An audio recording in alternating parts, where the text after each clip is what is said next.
Hello students, आप सभी का स्वागत है।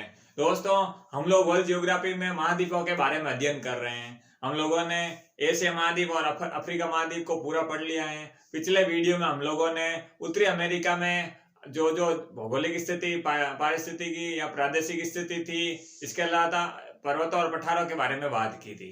आज हम लोग बात करेंगे, भाग 2 है ये। किसका? ये है भाग 2, उत्तरी अमेरिका का। भाग 2 में हम लोग ये जानेंगे इसकी नदियां कौन कौन सी है, मुख्य नदियां, झीलें कौन कौन सी है, जनजातियां है या घास के मैदान है। इसके अलावा कोई द्वीप है तो उसके बारे में बात करेंगे। तो ठीक है दोस्तों, लेक्चर स्टार्ट करते हैं। दोस्तों, ये लेक्चर कुछ फैक्ट टाइप का होता है। आपको मैप में लोकेशन पता करनी है, बहुत सारे फैक्ट मिलेंगे, लेकिन फैक्ट से कैसे कॉन्सेप्ट बन सकते हैं, इसलिए आपको फैक्ट को भी अच्छे से पढ़ना होगा। सबसे पहले आप हेडिंग डाल दीजिए, उत्तरी अमेरिका की प्रमुख झीलें। तो उत्तरी अमेरिका की प्रमुख झीलों के बारे में हम लोग एक एक करके बात करेंगे। फिर हम लोग नदियों के बारे में भी बात करेंगे, एक एक करके सबके बारे में बात करेंगे। तो सबसे पहले आप हेडिंग डाल दीजिए, उत्तरी अमेरिका की मुख्य झीलें।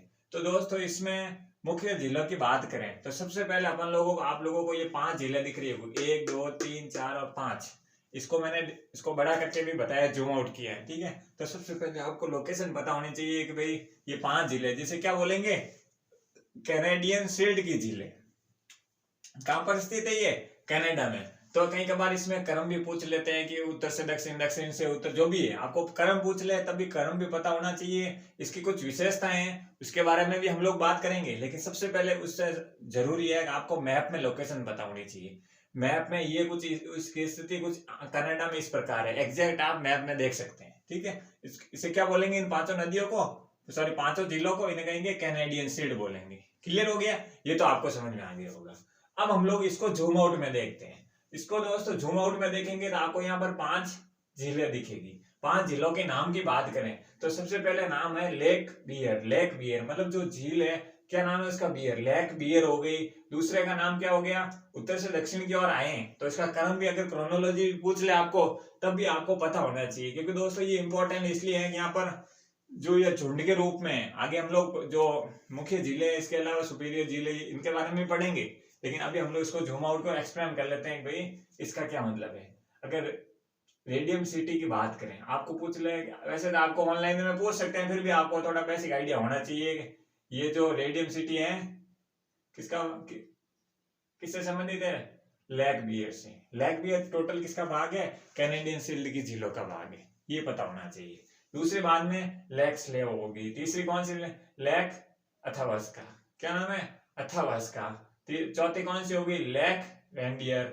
उसके बाद में लेक विनीपेग। तो ये 5 इनके नाम आपको थोड़े बहुत पता होना चाहिए, और इसकी स्थिति मैप में क्या है वो पता होनी चाहिए। क्लियर हो गया? ये तो आपको समझ में आ गया दोस्तों। ऑनलाइन है, समझे ना, कुछ नहीं, पूरा अंदर जाना है नहीं, क्योंकि वर्ल्ड जियोग्राफी है तो इतना आपको पूछता नहीं है। कुछ प्रमुख फैक्ट है वो मैं आपको साथ में बताते हुए चलूंगा। तो अब बात करते हैं कि भाई ये जो कैनेडियन शील्ड की झीलें हैं, ये तो हो गई 5। हम लोगों ने लेक बियर की स्थिति कहाँ है ये बने, और लेक विनीपेग पर ही विनीपेग शहर है, ये आपको पता होना चाहिए। बस इतना ये आपको पता होना चाहिए, इसी के तट पर। अब हम लोग बात करें कि भाई झीलों में, ये तो हम लोगों ने बात कर ली कि भाई कैनेडियन शील्ड की। उसके बाद दोस्तों यहाँ पर झीलों की बात करें, तब आप दूसरे नंबर पर हेडिंग डाल सकते हैं, जो कौन सी मुख्य झीलें, क्या नाम है इन झीलों का, जिसकी शॉर्ट फॉर्म होम्स के रूप में जाना जाता है।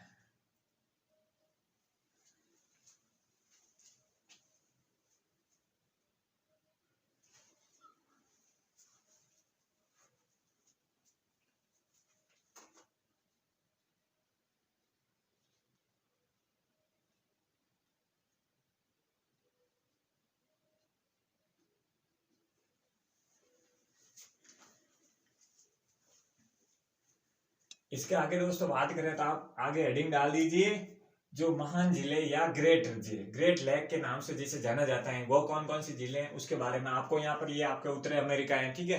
तो ये उत्तरी अमेरिका का भाग है। इसमें आप लोगों को ये पता चल गया होगा कि ये जो भाग है 5 झीलों का ये समूह है। कुछ इस प्रकार आपको एग्जैक्ट भी दिख जाएगा, कुछ समथिंग कुछ इसी प्रकार मिलेगा आपको।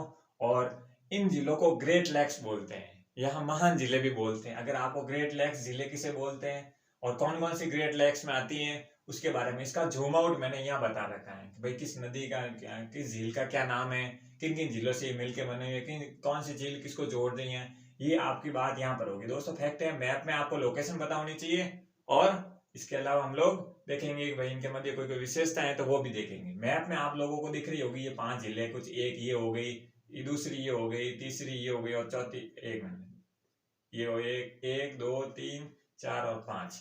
तो इनको अगर जूम आउट मैप में देखें, मैप में तो आपको लोकेशन पता चल गई, लेकिन यहाँ से क्या डिसाइड हो गई ये आपको ये नोट आउट करना है। जो मैंने ये ब्लैक डॉट में लाइन बना रखी है, ठीक है, ये क्या है, ये इन नदियों के बीच से होते हुए कनाडा और यूएसए की सीमा बना रही है। तब आपको ये भी पता होना चाहिए कौन सी झील किसके अंदर आ रही है, किसके अंडर में नहीं आ रही है, ये ध्यान रखना है। क्लियर हो गया। अब इसमें देखें दोस्तों, इसमें इसको जूम आउट किया मैंने, तो जूम आउट में देखे दोस्तों, इसको थोड़ा बड़ा करने पर हम लोग देखेंगे जो ये वाला है इसे क्या बोलेंगे, सुपर। इसकी दोस्तों याद करने की ट्रिक में भी बताऊंगा, क्या बताऊंगा, याद करने की इसकी मैं ट्रिक भी बताऊंगा। इसे क्या बोलेंगे, सुपीरियर झील। ठीक है, सबसे पहली झील कौन सी होगी, महान झीलों या ग्रेट लेक्स में, तो सबसे पहली झील होगी सुपीरियर झील। दूसरे नंबर पर आ जाती है आप यूरेन बोल सकते हैं, ठीक है, क्या बोल सकते हैं, यूरेन बोल सकते हैं। इसके अलावा मिशिगन आ गई है, उसके अलावा इरी झील है और ओंटारियो। अब आपके सामने ये 5 झीलें हैं, आपको मैप में लोकेशन पता होगी, लेकिन अब आपको सामने दिक्कत आएगी कि इसको याद कैसे रखें। इसके नाम को याद रखना जरूरी है दोस्तों। वन लाइनर में पूछ लेते हैं इन 5 झीलों में ग्रेट लेक्स या वहां झीलें होती है इनके बारे में पूछ लेते हैं। तब आपको ये एक मैं आपको ट्रिक बता रहा हूं, इसका नाम है होम्स, HOMES। ये दोस्त आपको याद रखना है कि भाई जो हमारी महान झीलें ग्रेट लेक्स है दुनिया की, ठीक है, ग्रेट लेक्स कहाँ पर स्थित है, किस राज्य किस देश से संबंधित है, किस महाद्वीप से संबंधित है, ये तो आपको पता चल गया। लेकिन इसको याद करने का तरीका, ये 5 जो झीलें, इसको याद करने का तरीका क्या है, होम्स। होम्स का मतलब क्या हो गया, एच का मतलब हो गया हुरॉन, ठीक है, यूरेन, ठीक है, यूरेन हो गया। दूसरा ओ ओंटारियो, एम मिशिगन, ई इरी और एस हो गया आपके सुपीरियर। तो यहाँ आपके सामने क्लियर हो गया होगा। होम्स को अपन लोग शॉर्ट ट्रिक से दिमाग में होम्स रखना है, ऑटोमेटिक ये दिमाग में आ जाएंगे। 2-3 बार पढ़ना, मैप के माध्यम से देखा होगा तो आराम से समझ में आ जाएगा। क्लियर हो गया, ये तो आपको समझ में आ गया होगा। अगर आगे बात करें, 1-2 और क्वेश्चन बन जाते हैं। सबसे पहले क्वेश्चन तो आप देख लीजिए, जो मिशिगन है यहाँ से नोट आउट कीजिए। ये जो मिशिगन, देखो दोस्तों मैंने ये सीमा बनी यहाँ से, तो ये मिशिगन वाला ये वाला जो पोर्शन दिख रहा है ये आपको पता है किसके अंदर की, बाकी सब तो देखेंगे तो कनाडा और किसके, यूएसए के अंदर आ रहा है। लेकिन जब मिशिगन की बात करेंगे हम लोग मैप में ध्यान से देखेंगे तो मिशिगन एक पूरा है जो इन झीलों में से ये पूरी झील किसके अंतर्गत आ रही है, यूएसए के, मतलब संयुक्त राज्य अमेरिका के अंतर्गत ये चीजें आ रही है। क्लियर हो गया, ये तो बात हो गई जो मिशिगन की बात हो गई। मिशिगन के जो तट पर कौन सा शहर है, शिकागो। इतना पढ़ने की जरूरत नहीं है, फिर भी आप देख सकते हैं, वर्ल्ड जियोग्राफी कुछ फैक्ट थे इसलिए मैंने निकाल लिए।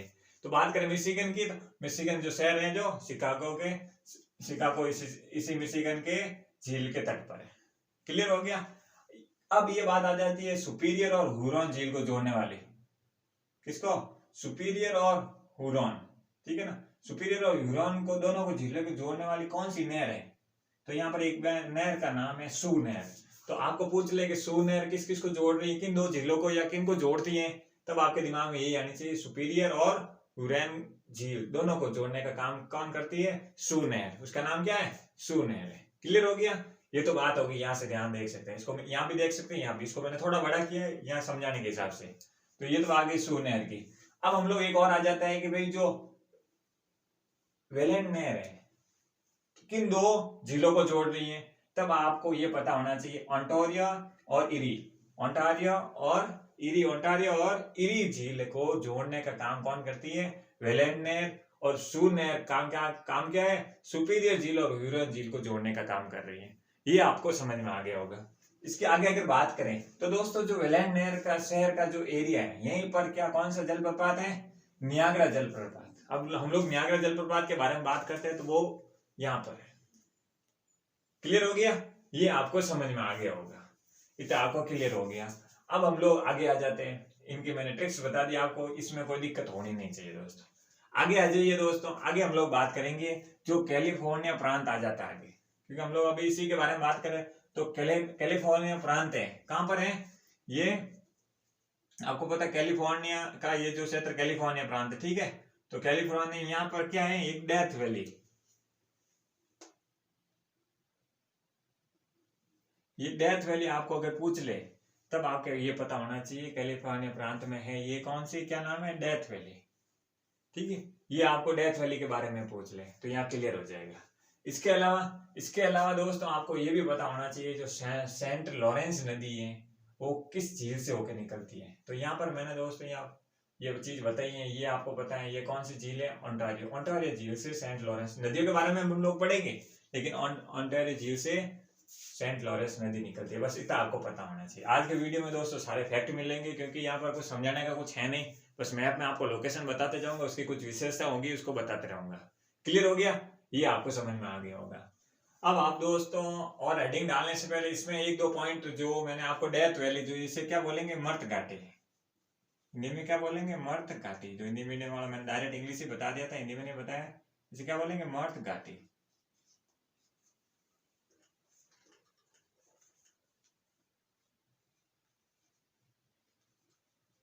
मर्त घाटी, तो ये आपके सामने क्लियर हो गया। जो मर्त घाटी है ये कौन से कैलिफोर्निया प्रांत से संबंधित है, कहाँ पर स्थित है, मैप में ये आप देख सकते हैं। क्लियर हो गया, ये आपको समझ में आ गया होगा।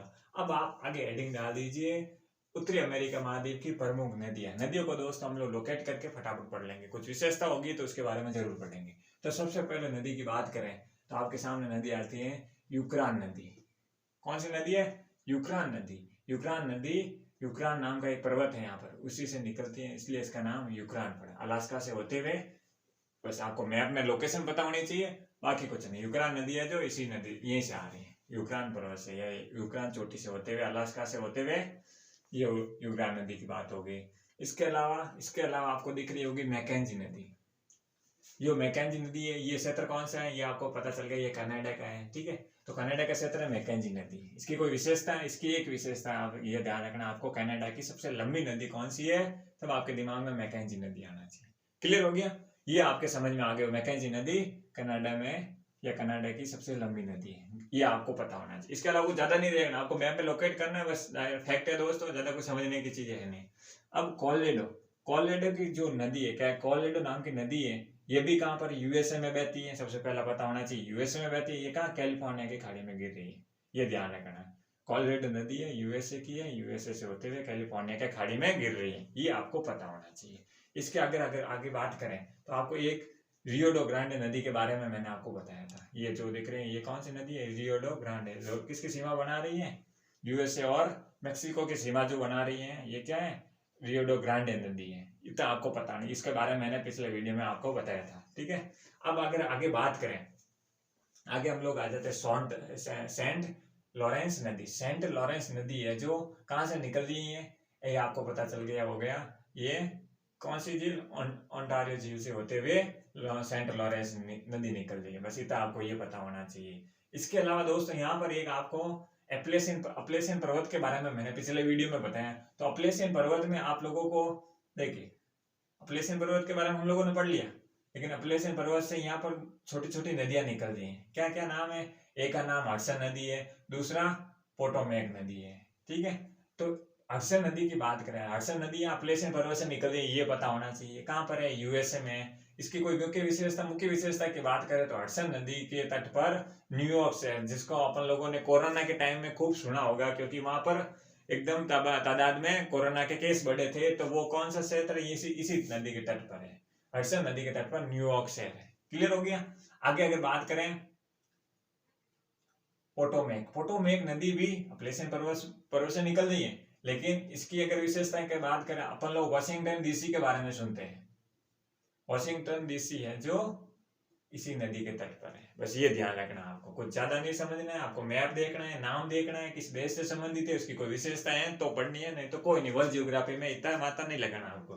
क्लियर हो गया, ये आगे। इसके अलावा दोस्तों यहाँ यूएसए से दो नदियां निकल रही है मुख्य रूप से, एक मिसौरी और दूसरी मिसिसिपी। ये दोनों नदियां मिलकर क्या कर रही है, ये कॉमन नदी का निर्माण कर रही है, उसका नाम भी मिसिसिपी मिसौरी। मिसिसिपी और मिसौरी दो नदियां मिलकर एक कॉमन नदी जो कि मेक्सिको की खाड़ी, ये आपको पता है ये क्या है, मेक्सिको की खाड़ी में गिर रही है। क्या नाम है, मिसिसिपी और मिसौरी नदी। मिसिसिपी और मिसौरी नदी मिलकर मिसिसिपी मिसौरी नदी बनाकर मेक्सिको की खाड़ी में गिर रही है, बस इतना आपको पता नहीं। कहाँ बह रही है, यूएसए से अपलेशियन पर्वत से भी निकल रही है और एक इधर से भी आ रही, दोनों शाखाओं मिलकर मिसिसिपी मिसौरी नाम की नदी बनाती है और कहाँ गिर रही है, मैक्सिको की खाड़ी में। क्लियर हो गया, इसमें कोई समझाने की चीज नहीं है। यहाँ आपके सामने मैप है, मैंने बता दिया, ये मिसिसिपी है, ये मिसौरी है, दोनों मिलकर यहाँ से देखे मिल रही है, मिसिसिपी मिसौरी नाम है इसका, और आगे मैक्सिको की खाड़ी में गिर रही है। बस इतना आपको पता रखना है।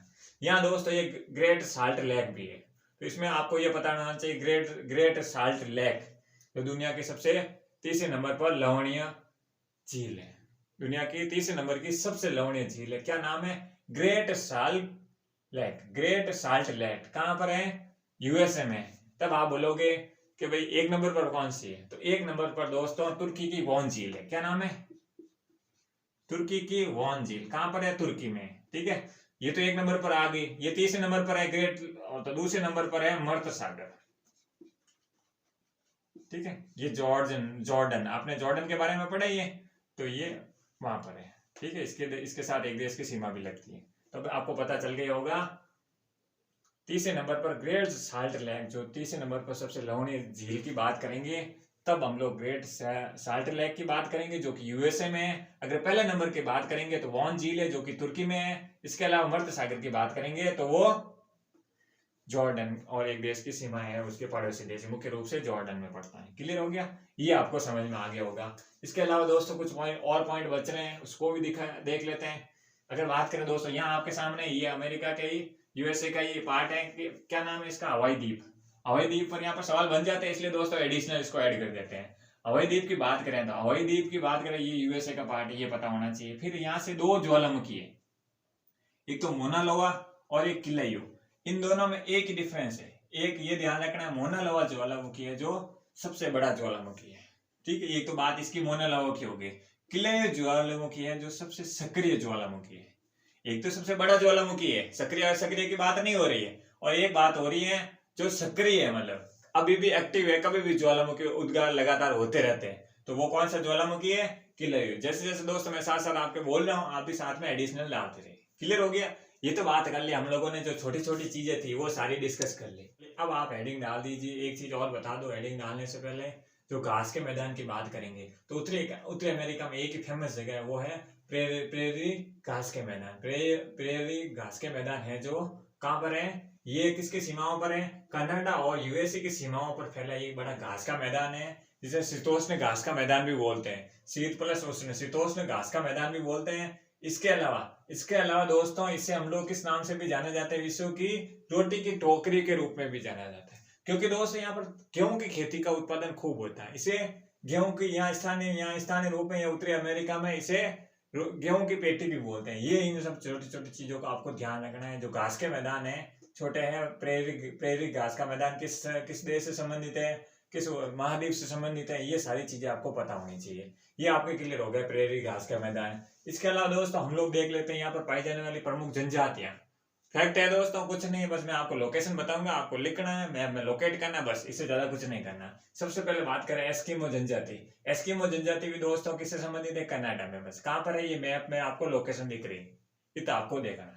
ठीक है ना, ये ठंडे इलाके यहाँ पर ध्यान रखे दोस्तों। आपको पता है ये आर्कटिक लाइन भी ये आसपास से गुजर रही है, तो ये ठंडा इलाका है। जिस ध्रुवों की ओर जा रहा है तो आपको पता है ठंड की मात्रा बढ़ जाएगी, यहाँ पर बर्फीला इलाका भी है, तो एस्किमो जनजाति यहाँ पाई जाती है। इसके अलावा क्री एंड क्रो जनजाति है जो कनाडा, ये प्रेरी घास के मैदान और यहाँ पर काफी घास के मैदान के पास में ही है। तो क्री एंड क्रो जनजाति है जो किसकी सीमा पर पाई जाती है, कनाडा और यूएसए की सीमा पर।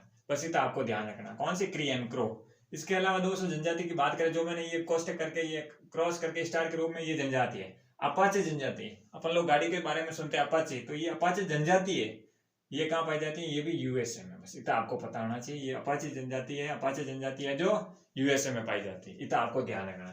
इसके अलावा अगर बात करें जनजाति की, तो ब्लैकफुट जनजाति। दोस्तों यहाँ पर आपको पता है रॉकीज पर्वतमाला है, जो मैंने आपको पर्वतों के बारे में पिछले वीडियो में बताया, यहाँ पर है रॉकीज पर्वतमाला। यहाँ पर दोस्तों रॉकीज पर्वतमाला है, उसी पर ये ब्लैकफुट नाम की जनजातियां पाई जाती हैं, और किस देश से संबंधित है, यूएसए। ठीक है, संयुक्त राज्य अमेरिका से। ये आपको समझ में आ गया होगा। इसके अलावा दोस्तों आपको पता है यहाँ पर कैरेबियन द्वीप है, ये यहाँ का जो क्षेत्र है कैरेबियन द्वीप में यहाँ पर अरावाक नाम की जनजातियां खूब मात्रा में पाई जाती है। तो बस अरावाक जनजाति की पूछ ले तो कैरेबियन द्वीप में, ब्लैकफुट का पूछ ले तो देश पूछे तो यूएसए, कोई पर्वत श्रृंखला का पूछे तो रॉकीज पर्वतमाला, बाकी अपाचे हो गई, ये क्रियन करा, एरिजो ये हो गई। ठीक है, ये तो आपको समझ में आ गए। इसमें दोस्तों समझाने का कुछ है नहीं, इसलिए मैंने फटाफट बता दिया।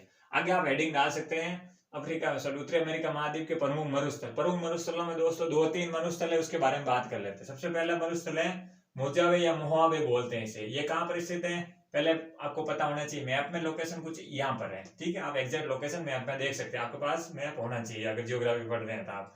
तो मोजावे या मोहावे जनजाति है जो मरुस्थल है जो कहाँ पर है, यूएसए में। बस इतना आपको पता होना चाहिए। दूसरे नंबर पर सोनोरन। ठीक है, सोनोरन मरुस्थल है जो आप नोट करेंगे दोस्तों, ये है मेक्सिको, ये यूएस है। तो यूएसए और मेक्सिको की सीमा पर या दोनों के मध्य बटा हुआ है, ये समझ सकते हैं। यूएसए और मेक्सिको की सीमा पर पड़ता है। क्या नाम है उसका, सोनोरन मरुस्थल। क्लियर हो गया। इसके अलावा मरुस्थल की बात करें तो एरिजोना मरुस्थल भी यूएसए में। बस इतना आपको दोस्तों पता रखना है। छोटी छोटी चीजें हैं, इस पर आप लोगों को ध्यान देना है। फैक्ट है, वर्ल्ड ज्योग्राफी में इतना डीप जाने की जरूरत है नहीं, चाहे किसी भी एग्जाम की तैयारी करो। हाँ, एग्जाम में अगर मैप की आप पकड़ मजबूत है तो आराम से क्वेश्चन कर लोगे। तो दोस्तों आपको वीडियो अच्छा लगा तो प्लीज आप लाइक कीजिए, शेयर कीजिए, सब्सक्राइब कीजिए। थैंक यू दोस्तों।